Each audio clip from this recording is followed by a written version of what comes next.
Hoy, además de la noticia que le dimos a conocer de Pablo Gómez, la UIF Peña Nieto, también se va a conocer que el periódico El País reveló que Juan Collado, abogado del expresidente y actualmente preso, acusado por el uso de recursos de procedencia ilícita y delincuencia organizada, posee una casa en el centro de Madrid, España, de 233 metros cuadrados, valorado entre 4.8 y 5.8 millones de dólares. Si alguien ha estado siguiendo muy de cerca los movimientos financieros de Juan Collado y las estrategias que llevó a cabo, es sin duda alguna Nancy Flores, periodista de Contralínea, periodista de investigación, a quien saludo con gusto. Nancy, ¿cómo estás?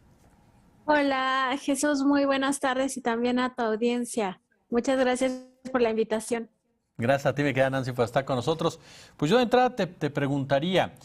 ¿te sorprende lo que se va a conocer hoy por la UIF, pero sobre todo te sorprende este tema también de la Casa de Peña Nieto en el marco de la investigación que tú has llevado a cabo? Incluso son dos partes que recomendamos a la gente que le eche un ojo en Contralínea, de cómo estructuró Juan Collado todo este financiamiento.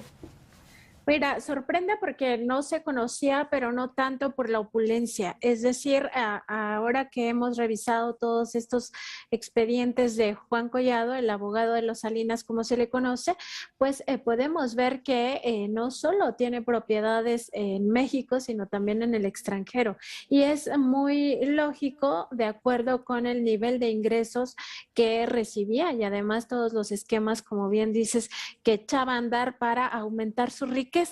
Nosotros hemos dado cuenta en esta segunda parte de este reportaje que hemos publicado de 5 esquemas, al menos 5 esquemas que detectó la unidad de inteligencia financiera que podrían ser lavado de dinero, que podrían encuadrarse en estas operaciones con recursos de procedencia ilícita, como se conoce legalmente. Y en estos 5 esquemas, pues se le ve muy activo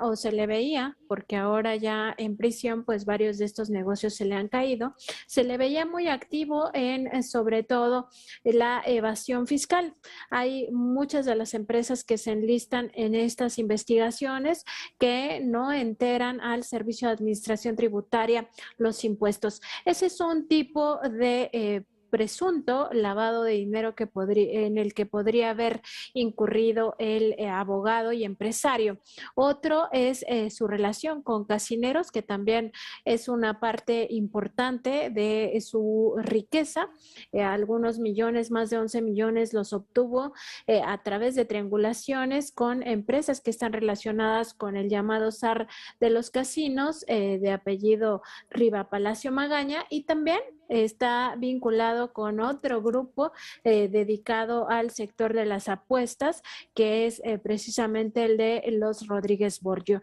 Y en este sentido, recordar que la Secretaría de Hacienda y en realidad las instituciones hacendarias no solo de México, sino del mundo, ubican al sector de las apuestas como una área o una actividad altamente vulnerable a este lavado de dinero.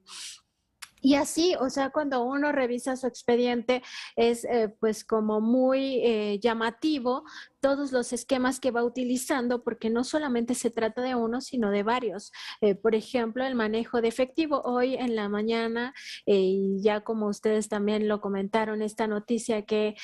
pues es muy relevante para nuestro país, el titular de la Unidad de Inteligencia Financiera, Pablo Gómez, hacía referencia a unos depósitos por más de 30 millones en el caso del expresidente Enrique Peña Nieto. Pues en el caso del abogado Juan Collado también observamos operaciones con recursos en efectivo, y esto pues decía en la mañana el economista Pablo Gómez que lo que significa es que no se conoce el origen del dinero. El origen puede ser cualquiera porque viene en efectivo y se mete al circuito financiero precisamente para que se desconozca ese origen. Entonces, no es que sorprenda tanto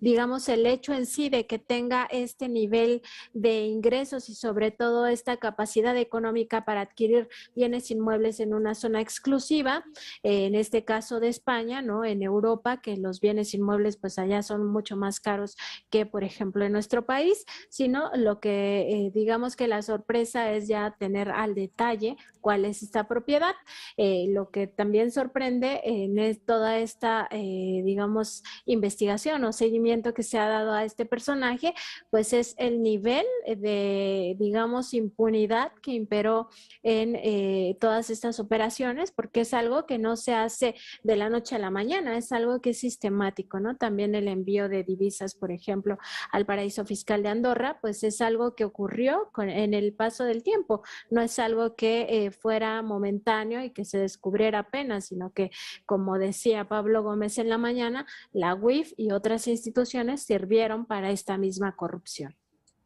Sí, y que a final de cuentas, como tú bien lo consignas en tu excelente trabajo, mi querida Nancy, pues hablamos de varios ramos, varias ramas. Hablamos de casinos, hablamos de la Caja Libertad, hablamos también, por supuesto, del vínculo, a final de cuentas, de Salinas, de Peña Nieto, y es un trabajo que a final de cuentas tienes que irle rascando hasta llegar a un paraíso como Andorra, en donde se destapa una verdadera cloaca. Así es, el caso de Andorra, pues sí es, digamos, como emblemático porque ahí ya se supo, se conoció cómo operaba todo este manejo de recursos, toda su riqueza la sacaba de México, pues para evadir también al fisco, pero también para protegerla, ¿no? O sea, para que no estuviera tan cercana a las autoridades y pues esto destapa un mundo de corruptelas, porque al final lo que estamos viendo son varios esquemas que pues a ojos de las autoridades hacendarias, pues corresponden a actividades que podrían encajar perfectamente en esta figura de las operaciones con recursos de procedencia ilícita. También otro dato que llama la atención en este seguimiento que hizo en el pasado la UIF, pues tiene que ver con esta proliferación de empresas inmobiliarias que él fue creando, en algunas incluso con participación de sus familiares, de su padre que ya falleció y de su madre, y también de uno de sus hermanos. Entonces, y otra de las empresas está formada por su actual esposa, la actriz Yadira Carrillo, dos de las hermanas de esta actriz y él mismo participando, y esa es la que obtiene recursos en efectivo, que es sistemático el traslado de recursos en efectivo. La mayoría de estas no entera pues sus ingresos al Servicio de Administración Tributaria o los entera de una digamos en una cantidad muy mínima, lo que encajaría también en la evasión o ilusión de impuestos. Entonces, es toda una cadena de anomalías que han detectado las autoridades y que pues dan cuenta también de cómo se amasaba esta riqueza pues en este abogado y sobre todo con estas relaciones políticas que tampoco se pueden obviar. Totalmente. Oye, Nancy, finalmente, para terminar, tengo un minuto. El tema de los casinos, que es algo que tú ya habíamos platicado anteriormente. ¿Cómo va el tema de los casinos con Collado? Pues ahí ya está muy documentada digamos, la ruta del dinero, está muy bien establecida por parte de las autoridades y en este caso, por ejemplo, el nexo que lo vincula con el zar de los casinos, Riva Palacio Magaña, se da a través de dos empresas. Las transferencias provienen de este personaje, luego entran a una de las empresas, entran a otra y acaban transfiriendo un poco más de 8 millones a Juan Collado. Y en el caso de Rodríguez Borjo es una transferencia directa que se da a través de una empresa. Por un lado es digamos, es un pago hacia Juan Collado por más de 9 millones y otro pago hacia Rodríguez Borjo en esta compañía que también tiene irregularidades ante el Servicio de Administración Tributaria. Y esos dos nexos es justo lo que yo le preguntaba